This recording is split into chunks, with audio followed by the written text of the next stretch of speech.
Welcome to the series of final term preparation. ये final term की preparation series की video है। Complete series इस चैनल के ऊपर अपलोड की जा रही है और आज की वीडियो के अंदर आपको SOC 401 के फाइनल टर्म की प्रिपरेशन के लिए लेक्चर नंबर 41 से लेकर 45 तक के मेन पॉइंट्स करवाए जा रहे हैं। तो शुरू करते हैं आज के इस ट्यूटोरियल को।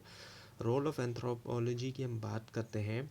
एंथ्रोपोलॉजी जो प्ले करता है क्रिटिकल रोल जो अंडरस्टैंड करने में, जो डेवलपमेंट है प्रोजेक्ट्स की एनालाइज करते हुए कैसे सोशल, कल्चरल और इकोनॉमिक फैक्टर इन्फ्लुएंस करते हैं इनकी सक्सेस को। जो डेवलपमेंट इनिशिएटिव्स हैं अक्सर इनका एम होता है इम्प्रूव करना लिविंग स्टैंडर्ड, लेकिन कल्चरल इंसाइट के बगैर, और ये रिस्क करते हैं फेलियर को। और एंथ्रोपोलॉजिस्ट स्टडी करते हैं लोकल कस्टम, ट्रेडिशंस और कम्युनिटी स्ट्रक्चर ताकि इंश्योर करें प्रोजेक्ट अलाइन रहे सोसाइटल नॉर्म्स के साथ।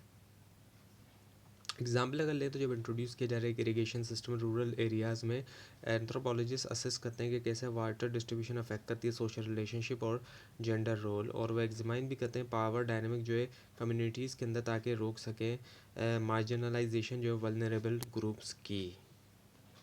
Art as a cultural expression की हम बात करते हैं। आर्ट जो सर्व करती है पावरफुल मीडियम के तौर पे इजहार करने के लिए कल्चरल आइडेंटिटी, बिलीव्स और जो वैल्यूज़, और कल्चरल एंथ्रोपोलॉजी जो है वो एग्जामाइन करती है कि कैसे आर्टिस्टिक फॉर्म्स जैसे कि पेंटिंग, स्कल्पचर, म्यूज़िक और डांस वगैरह रिफ्लेक्ट करता है सोसाइटल नॉर्म्स और हिस्टोरिकल एक्सपीरियंस को।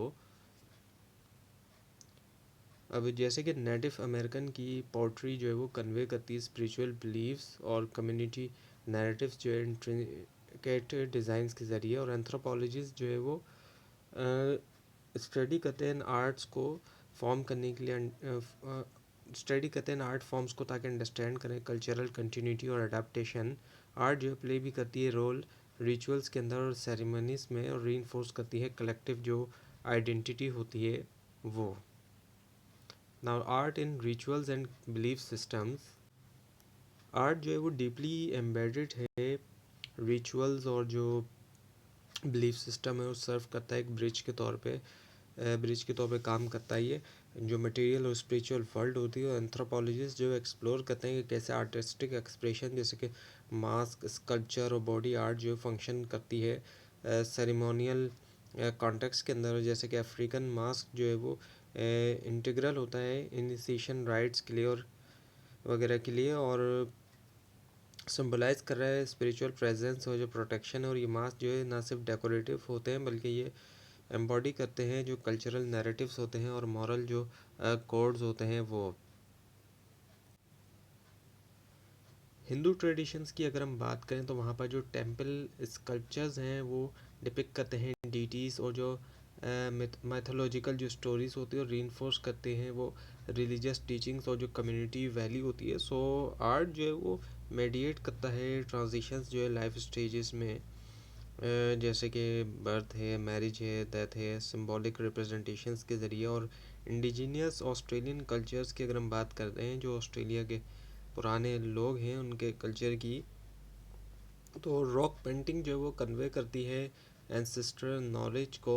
इसके अलावा कॉस्मोलॉजी और लिंक कर रही है जनरेशन जो है विजुअल स्टोरी टेलिंग्स के ज़रिए। और एंथ्रोपोलॉजिस्ट जो है वो एनालाइज करते हैं इन प्रैक्टिसेस को कि अंडरस्टैंड करें कि कैसे आर्ट जो है वो सस्टेन करती है कल्चरल कंटिन्यूटी और अडॉप्ट होती है जो मॉडर्न इन्फ्लुएंस है। आज के दौर में अगर हम देखें तो बहुत सी ट्रेडिशनल आर्ट्स फॉर्म जो है वो रिवाइटलाइज होती हैं फेस्टिवल्स के ज़रिए और म्यूज़ियम्स के ज़रिए, और प्रिजर्व किया जा रहा है उनकी सिग्निफिकेंस को, जबकि इंगेज किया जा रहा है ग्लोबल ऑडियंस को। और जो इंटर प्ले है ट्रेडिशन और इनोवेशन के दरमियान ये दिखाता है आर्ट का एंड्योरिंग रोल जो है शेप करने में कल्चरल आइडेंटिटी और spiritual experience. Now the principle and challenges of ethical research.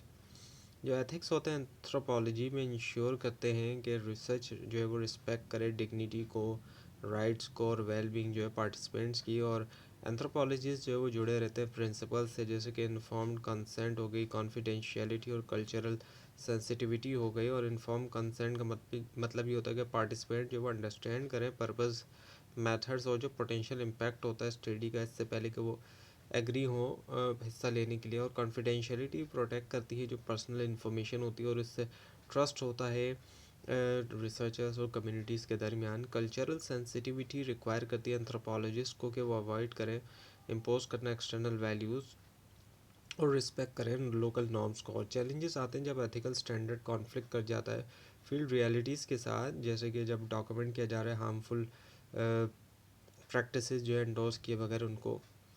और स्टडी करना, एग्जांपल लें तो स्टडी करना चाइल्ड लेबर जो है वो ट्रेडिशनल इकोनॉमीज़ में डिमांड करता है बैलेंस करना एडवोकेसी जो है वो ऑब्जेक्टिव एनालिसिस के साथ। और एथिकल डायलेमा आते हैं डिजिटल एंथ्रोपोलॉजी में, जहाँ ऑनलाइन डेटा कलेक्शन जो है वो खड़े करता है प्राइवेसी कंसर्न जो है उसको। और प्रोफेशनल बॉडीज़ जो है प्रोवाइड करती हैं गाइडलाइंस नेविगेट करने के लिए इन कॉम्प्लेक्सिटीज़ को। और केस स्टडीज़ जो वो शो करती हैं कि एथिकल ब्रीच होना, जैसे कि एक्सप्लॉयट होना इंडिजिनियस नॉलेज जो है कमर्शियल गेन के लिए, वो डैमेज करती है क्रेडिबिलिटी और हार्म करती है कम्युनिटीज़ को। इसी वजह से एथिक्स जो है वो सिर्फ एक प्रोसीजरल फॉर्मेलिटी नहीं है बल्कि कोर कमिटमेंट होती है। और उसी से ही रिस्पॉन्सिबिलिटी आती है और जो है वो रिस्पेक्टफुल रिसर्च जो है वो होती है।